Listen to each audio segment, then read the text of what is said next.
All right, everyone, we are back and we are going to talk about beam deflection today.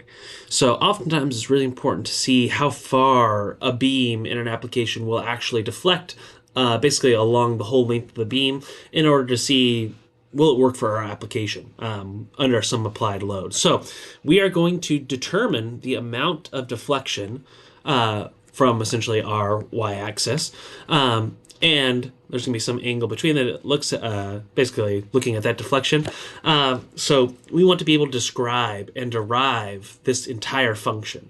And we'll see that the key to calculating a lot of these cool parameters that we're going to explore here is going to be if we are in fact able to, once we have deflection, the game is over. And we can detect everything after that. So let's go ahead and let's look at how we're going to examine this system. So we can see here, if I have some deflection, I could represent that in terms of this angle d theta, dx, just like we've done previously, and we can determine essentially the deflection at a particular location. So we can look at curvature again, and we can define curvature in terms of d theta and this value ds, the change in that arc length effectively right here. So we can determine our curvature. We can then use a small angle approximation in terms of dx and ds. So the dx here versus here. So we'll see that this is very small. Basically, ds is going to be, much larger than dx.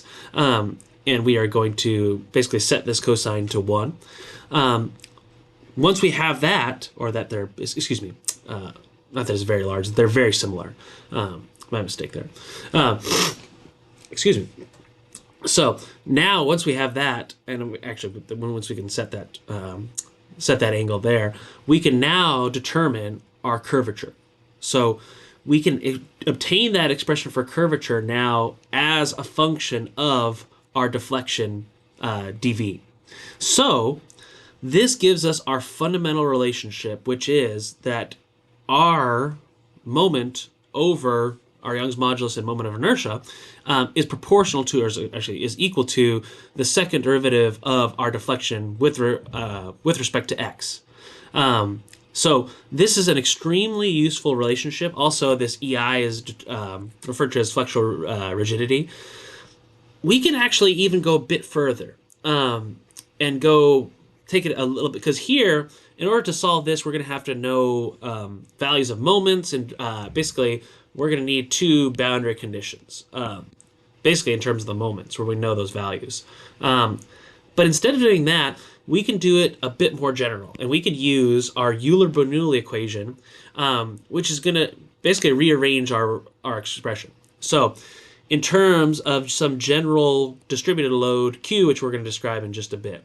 So you see that our expression becomes this fourth order ODE, so fourth order ordinary differential equation with respect to one variable x. So we're going to need to write out 4 boundary conditions in terms of what do we know about the deflection in terms in regards to x. So, but we also have 2 other very, very critical relationships. One, that the moment is proportional to minus EI times the second derivative of our deflection. Now, this is going to be a little bit tricky because there's a different notation that Euler Bernoulli uses. So instead of this negative, we could probably change, basically it's a positive here, but we'll get back to that in just a bit. And so the same kind of holds for our shear moment diagrams as well. But again, it's just a change notation of what we previously defined this as positive. Euler Bernoulli does basically different in terms of the curvature and therefore the moment. But we'll come back to that in a second.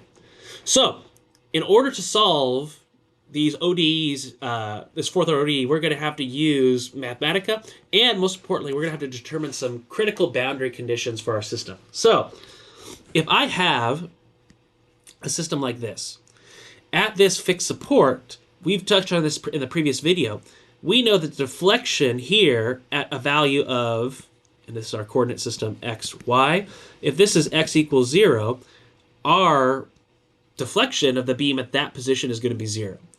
Additionally, the slope will effectively, you can imagine if I push down here, it's going to slope down, but then it'll eventually, the slope there will also be 0.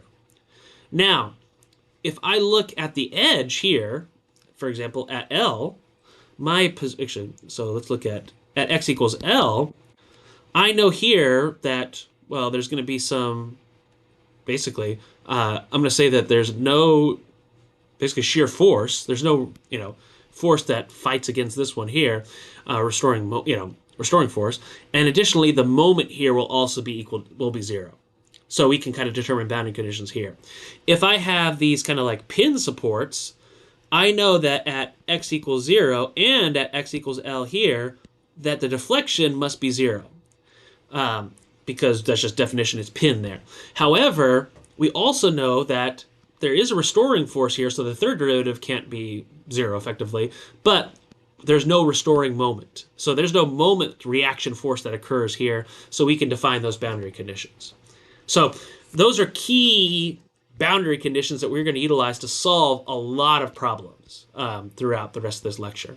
And you can kind of see this manifest here. So why don't we start to do some examples? So I'll see you all in the next video. Thanks. Bye.